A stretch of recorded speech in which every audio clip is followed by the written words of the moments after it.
Sudah hadir bersama saya ada dua orang narasumber. Yang pertama di sebelah saya ada mantan Menteri Perencanaan Pembangunan Nasional atau Kepala Bappenas, Pak Andrinov Caniago. Apa kabar, Pak? Kabar baik. Sehat. Selamat pagi, sudah sehat. datang di studio Metro Pagi Prime Time. Dan juga ada Direktur Eksekutif Lembaga Survei Indonesia, Jayadi Hanan. Mas Jayadi, apa kabar? Alhamdulillah. Baik, saya ingin ke Pak Andrinov terlebih dahulu. Pak Andrinov, mungkin ini terkenang 5 tahun lalu, Pak, ketika mungkin saat itu Pak Jokowi apakah langsung mengontak Anda atau bagaimana mekanismenya. Tetapi pertanyaan saya yang pertama adalah kalau melihat, kalau boleh membandingkan dengan apa yang sudah berjalan Kabinet Kerja Jilid 1 ini ya, nanti akan Jilid 2 atau namanya ganti saya tidak tahu. Tapi kira-kira apa yang perlu diperbaiki, apa yang perlu dipertahankan, bagaimana postur kabinet mendatang kira-kira menurut perspektif Anda? Pertama bedanya dulu ya, tentu yang sekarang Pak Jokowi sudah punya waktu lebih panjang ya, untuk mengintip orang-orang yang tepat dari berbagai pertimbangan ya, pertimbangan kompetensi profesionalitas, kemudian pertimbangan politik, yaitu pasti dua itu pasti jadi pertimbangan lah ya.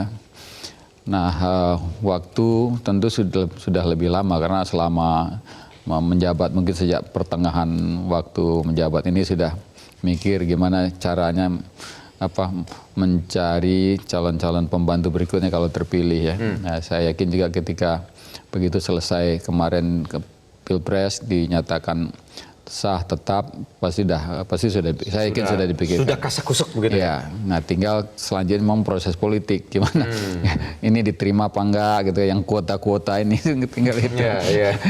Ini isi kuotanya paket handphone begitu ya, kuotanya ini. Isi kuota ini cocok nggak buat saya, ini boleh nggak ditukar, ini oke, kan begitu ya dari segi prosesnya. Tapi ke depan ini saya rasa yang perlu menjadi perhatian dari pembantu presiden ya para menteri ya betul-betul harus paham sebagai pembantu presiden, ya, harus memposisikan membantu presiden, membantu betul-betul membantu. Harus yang benar-benar paham. Memang yang dulu kenapa Pak sampai tadi Pak Andrinov juga masuk yang periode pertama, tadi ada banyak periode begitu ya, reshuffle. Apakah memang sinkronisasinya yang masih belum berjalan dengan baik atau banyak yang mungkin belum bisa memahami seorang Jokowi saat itu yang baru menjadi presiden atau bagaimana sebenarnya? Ya pertama kan sebenarnya penting sekali membantu dengan memahami apa yang menjadi visi misi presiden, apa yang sudah tertuang gitu. Nah tentu selama ini ya para menteri ini berusaha terus membantu, tapi kan kadang-kadang ada juga membantu tapi juga membebani kan begitu. Ada Pak ya? Ada juga. Nah cara membantu itu sebenarnya bisa lebih optimal lagi. Misalnya nggak perlu membebani koordinasi sepenuhnya kepada presiden gitu ya. Para menteri itu bisa berinisiatif sendiri karena setiap kementerian itu pasti terkait dengan kementerian lain ya.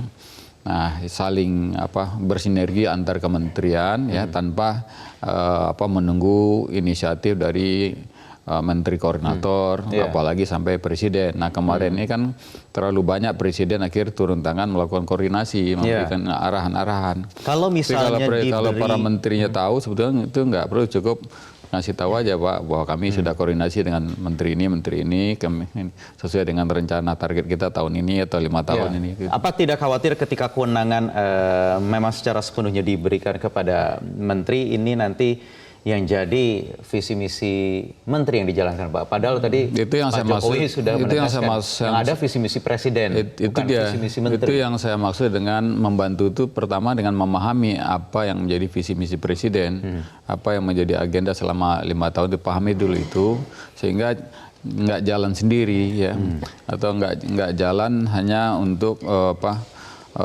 mikirin secara sektoral, tetapi apa yang bisa dioptimalkan dengan bersinergi dengan kementerian lain, ya. Apa yang bisa termasuk dengan pemerintahan daerah. Kalau menurut saya satu hal dari evaluasi selama 5 tahun ini, terutama menteri-menteri yang pegang sumber daya sampai ini banyak, itu harus lebih aktif mendorong para pejabat di bawahnya eselon 1, eselon 2 untuk lebih banyak ke bawah. Ya, karena supaya belanja yang disediakan itu efektif menjadi output dan outcome gitu. Nah, jadi jangan sibuk di acara-acara seremonial, sibuk di pusat gitu ya. Oke. Nah, itu. Baik, saya ingin ke Mas Jayadi. Mas Jayadi, tadi kalau menurut Pak Andrinov, ya harusnya periode kedua ini bisa lebih mudah Presiden Jokowi untuk memilih para pembantunya. Benar Mas, lebih mudah? Atau jangan lebih sulit sekarang kondisi peta politiknya? Secara teoritis ya bukan lebih mudah mungkin ya, lebih siap. Ya, lebih siap. Tadi kan salah satu alasannya karena Pak Jokowi sudah punya pengalaman dan waktu untuk melihat tim macam apa yang akan dia bentuk dan orang-orang mana yang bisa mengisi yang lebih cocok dengan prioritas-prioritas agenda yang ingin dia capai di periode kedua gitu. Jadi tetapi sekali lagi kembali ke formula awal, baik di Indonesia yang kita sudah 3 periode presiden ya di masa presiden langsung, Pak SBY 2 periode, Pak Jokowi 1 periode, 3 periode, dan di banyak negara lain seperti yang menggunakan sistem multipartai, presidensial multipartai.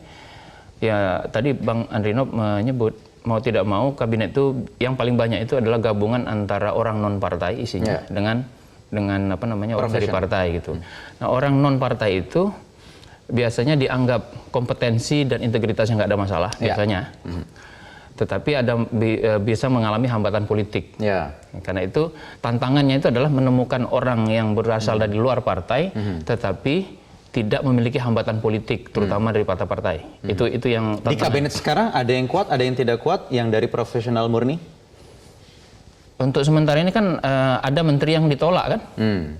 Ditolak ketemu DPR bahkan diusulkan segera berhenti oleh partainya Pak Presiden sendiri kan ada gitu. Nah itu contoh ya. Nah tantangannya di situ. Tetapi Pak Jokowi tidak boleh mengorbankan kriteria bahwa orang itu harus mampu mencapai tujuan dari prioritas agenda yang dia akan tugaskan kepada orang tersebut. Nah orang yang berasal dari partai biasanya dipersoalkan 2 hal atau mungkin 3. Satu adalah soal kompetensi biasanya, itu dipersoalkan. Yang kedua soal loyalitas kepada presiden. Maka Bang Andrinov dengan tegas mewanti-wanti, bos Anda tuh presiden loh. Kan bahasa lain itu kan bahwa dia sadar bahwa dia pembantu presiden itu kan berarti dia harus menyadari bahwa bosnya itu presiden gitu. Tapi kan prakteknya kan kita tidak bisa menghindari bahwa kalau dia berasal dari partai bosnya 2. Padahal itu partai yang di koalisi ya, apalagi partai yang dari luar koalisi. Betul. Jadi tantangannya adalah kompetensi, loyalitas, satu lagi sering dipersoalkan integritas. Nah karena itu menurut saya seperti yang sudah diumumkan oleh Pak Jokowi, dugaan saya, mungkin Bang Andrinov juga setuju, bahwa hampir pasti kabinet ke depan itu juga akan merupakan gabungan antara orang-orang yang berasal dari non-partai politik dan partai politik. Saya tidak menyebutnya profesional dan partai, karena seringkali dianggap tidak boleh dikotomis, tapi saya sebut orang partai, orang non-partai. Nah, tantangannya itu tadi. Bagaimana mengatasi 2 hal itu? Memilih orang yang bukan berasal dari partai, tapi tidak memiliki hambatan politik, sekaligus juga memilih orang yang berasal dari partai tetapi dia punya loyalitas yang bisa dipastikan Presiden dan bisa mencapai tujuan itu. Nah, jangan lupa satu hal lagi. Selain kompetensi, integritas, dukungan politik, ada satu lagi, dukungan publik. Itu jangan diremehkan begitu. Akibat meremehkan dukungan publik misalnya, maka DPR bersama Presiden dengan cepat merumuskan beberapa undang-undang misalnya kan. Itu juga menjadi habis itu kemudian publik bereaksi keras gitu. Akhirnya muncul masalah baru gitu. Gitu loh. Baik. Saya ingin tanya lagi lebih detail lagi nanti ke Pak Andrinov untuk menjaga tentu orientasi sebuah kabinet itu untuk menjalankan prinsip-prinsip good governance. Banyak cara-caranya, banyak tahapnya, termasuk dari proses awal atau tahap rekrutmen. Kalau dulu Pak Andrinov direkrutnya bagaimana ceritanya Pak? Nanti dijawab usai jeda berikut ini. Tetap bersama kami. Ya, baik, kita lanjutkan perbincangan. Saya ingin kembali ke Pak Andrinov. Banyak bertanya-tanya Pak. Ada banyak bursa calon menteri yang sudah beredar, bahkan dari pasca Pilpres langsung sampai hari ini, jelang kurang dari 2 minggu sebelum pelantikan Pak, nama-nama yang beredar. Setiap WhatsApp grup ada. WA grup juga banyak dan namanya beda-beda, bisa ditambahkan sendiri ya. Saya boleh jadi juru bicara presidenan, boleh bisa tambah sendiri. Tapi kalau boleh nanya Pak Andrinov, dulu itu mekanismenya bagaimana, cara-cara Joko Widodo merekrut calon pembantunya? Sumber itu kan ada 2 ya, tadi pakai istilah Mas Jayadi aja, partai non partai. Nah kalau yang partai ya kan tergantung apa yang disodorkan oleh partai. Nanti kan Pak Jokowi pasti melihat, wah ini saya cocok, enggak, coba cari lagi, kembaliin lagi, ya kan? Atau ada juga yang maju sendiri tapi sebetulnya dia orang partai, dilarang oleh partai, nggak bisa jadi. Kalau Pak Andrinov yang non partai waktu itu bagaimana? Kalau dikontak berapa lama sebelum akhirnya diputuskan, diumumkan?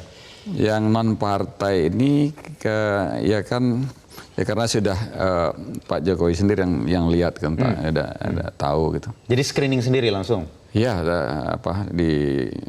kita sendiri nggak tahu gimana Pak Jokowi ngutak atiknya apa ya tahu-tahu kan sudah di telepon? Enggak, ya ketemu ditanya, dipanggil untuk bertemu. Dipanggil untuk ditanyakan kayaknya ke bidang yang akan dipercayakan gitu. Ya udah, kita di situ pun nggak ada ini bahwa nanti jadi menteri ya. Nggak dikasih tahu juga. Itu berapa lama Pak sebelum di pengumuman? Berapa? 2 hari. Singkat ya? 2 hari mungkin, ya 2 hari mungkin. Dan tahu-tahu langsung diumumkan di hari itu juga. Waktu ketemu disuruh pakai baju putih nggak? Enggak. Pas mau pengumuman yang disuruh pakai baju putih. Kalau sekarang bayangan saya setiap orang yang dipanggil Pak Jokowi menjelang pelantikan Pak Jokowi pasti sudah nyesuaiin dia pakai baju putih. Oke, jadi di situ jadi tiba-tiba hanya butuh waktu 2 hari begitu ya sampai kemudian diumumkan. Kalau yang non partai lebih cepat, lebih tuntasnya ya. Karena sudah ada di sodorkan nama-nama. Yang partai yang ini penglihatan saya dari luar aja ketika luar agak di pinggir lah ya. Jadi langsung diinterview oleh Pak Jokowi waktu itu Pak ya? Lama nggak Pak diinterviewnya Pak? Kalau itu ngobrol-ngobrol sih, nggak kayak interview, nggak ngobrol-ngobrol, diajak ngobrol-ngobrol. Lama gitu. Itu berapa menit? Nggak, paling ya 20 menit ngobrol-ngobrol. 20 menit, semacam formalitas sebenarnya Mas Jayadi ya. Job interview. Job interview ya. Berarti kalau yang sekarang nama-namanya beredar harus tunggu kita sambil jalan-jalan malah ke lapangan rumput. Oh sambil jalan, bukan di dalam ruangan? Enggak, ya di luar ruangan sebentar jalan-jalan keluar. Terus sambil ngobrol-ngobrol, lihat ini, terus ngobrol lagi. Santai begitu santai, ya? Oke. Screening, itu yang dilakukan untuk calon pembantunya di luar partai Mas Jayadi. Tetapi kalau kita bicara lagi partai secara utuh untuk bisa menciptakan kabinet yang baik orientasinya good governance, sebenarnya komposisi seperti apa? Kalau kemarin kan beberapa bulan yang lalu sebenarnya pasca Pilpres Pak Jokowi pernah mengumumkan komposisinya hampir sama, porsinya hampir sama. Walaupun banyak juga desakan zakon kabinet. Realistiskah kalau seandainya memang harus dilakukan zakon kabinet itu terbentuk di sistem presidensial? Ya tergantung bagaimana kita memaknainya ya. Bisa zakon tapi dia bisa mengatasi hambatan-hambatan politik. Itu artinya tidak mungkin tidak masuk orang partai. Gitu loh. Nah, saya kira gini, semua partai itu kan setuju minimal normatif bahwa membentuk kabinet itu adalah hak prerogatif presiden. Nah, karena itu presiden harus menggunakan hak itu. Caranya adalah proses itu betul-betul didrive oleh presiden. Jadi yang lain itu dianggap masukan. Itu yang penting saya kira. Nah, memang tergantung stylenya masing-masing presiden. Kalau PSBY kan seperti audisi sistemnya. Kalau di Amerika Serikat mereka punya misalnya semacam tim buka-bukaan begitu. Mereka punya namanya Office of Presidential kantor presiden lah, yang dia punya tim sendiri yang memberi masukan kepada presiden. Jadi itu tergantung kepada presiden. Tapi yang penting begini menurut saya, sebelum menentukan Pak Jokowi sudah menentukan namanya sekian persen untuk orang partai, sekian persen untuk non partai. Dan itu kan sudah berjalan selama ini. Pak SBY itu hampir 50-50, secara formal lebih banyak non partai. Periode sekarang juga lebih banyak non partai secara formal minimal ya. Nah, tapi saya kira sebelum ke sana, yang paling penting itu Pak Jokowi tetapkan dulu prioritas agendanya. Dan itu tampaknya sudah ada. Ada 5 paling tidak. 1. Sesuai kemarin pidato di Sentul. Yang kedua, berdasarkan prioritas agenda itu, maka struktur apa yang akan dia bentuk untuk mencapai prioritas itu. Jadi, dari struktur itu nanti dia bisa melihat. Yang ini fokus secara langsung pada eksekusi prioritas, misalnya infrastruktur, sumber daya manusia, reformasi birokrasi dan pemberantasan korupsi, hubungan internasional dan sebagainya. Itu dia harus fokuskan. Dan dari struktur itu akan kelihatan yang ini boleh untuk struktur ini tampaknya boleh diisi oleh orang partai, struktur ini tidak boleh. Saran saya kalau menurut saya menteri-menteri yang terkait langsung dengan eksekusi prioritas ya itu diberikan kepada non partai. Supaya apa? Supaya satu, nanti yang prioritas kan akan banyak. Pertama banyak uangnya di situ. Yang kedua yang akan menjadi sorotan juga. Ya. Maka jangan sampai menimbulkan kecemburuan antar partai. Jangan sampai terlalu banyak tekanan partai di situ, berikan kepada orang non partai. Selama ini sudah ada tradisi itu. Biasanya Menteri Keuangan biasanya non partai. Ada pos-pos yang memang ada pos-pos yang non partai. Jadi itu satu. Yang kedua, nah baru pos-pos lain itu bisa diberikan kepada non partai. Bagaimana dengan menteri-menteri yang quote unquote kontroversial? Apakah ini demi kepentingan publik nasional atau mungkin tarik kiri kanan partai politik? Begini, kabinet itu sebetulnya secara politik adalah strategi presiden mencapai tujuan kabinetnya. Strategi itu ada dua. Satu adalah mencapai tujuan secara substantif. Yang kedua, menyiapkan proses untuk mendukung pencapaian itu, termasuk politik. Jadi dalam kabinet itu harus ada pos-pos yang mencerminkan strategi politik presiden. Ya, strategi politik presiden, baik dalam menghadapi partai-partai, menghadapi DPR, maupun dalam membantu menteri-menterinya agar tidak memiliki hambatan-hambatan politik. Misalnya tadi, kalau ada menteri berasal dari non-partai, presiden betul-betul yakin orangnya bisa membantu dia. Tapi dia tahu ada hambatan dengan partai tertentu terhadap orang ini, misalnya ya. Maka presiden harus menjadi backup politik di situ. Dia yang maju ke depan ketika orang ini dihantam oleh partai atau apa. Nah, jadi leadership presiden menjadi sangat penting. Baik. Terima kasih, Mas. Jadi saya singkat saja ke Pak Andrinov sebelum kita tutup dialog pagi hari ini. Ada rencana juga perubahan nomenklatur, Pak Andrinov, penggabungan kementerian. Menurut Pak Andrinov, idealkah Pak seperti itu? Ya mungkin ada dulu juga begitu ya dengan mengevaluasi kabinet sebelumnya, kemudian ada rencana yang di merger ini bagian eselon 1 ini pindah ke sini, eselon 1 ini pindah ke sana gitu. Itu sih sebenarnya sudah dilakukan di periode pertama tapi kemarin. pada akhirnya nanti akan muncul opsi-opsi dan presiden biasanya akan memilih mana yang lebih pas dari berbagai pertimbangan juga. Tapi yang menjadi prioritas adalah calon pembantu Presiden Jokowi mendatang adalah kalau menurut Pak Andrinov? Iya, menurut saya tadi ya yang tentu kompeten, loyal ya, betul-betul menempatkan diri sebagai pembantu dalam artian memahami apa yang ingin dikerjakan 5 tahun ke depan dan bisa berinisiatif sendiri, tahu koridornya gitu. Loyal itu kayaknya menjadi penekanan gitu ya. Oke, baik. Terima kasih Pak Andrinov Caniago atas waktunya. Mas Jayadi Hanan juga terima kasih sudah hadir di Studio Metro Pagi Perangkat.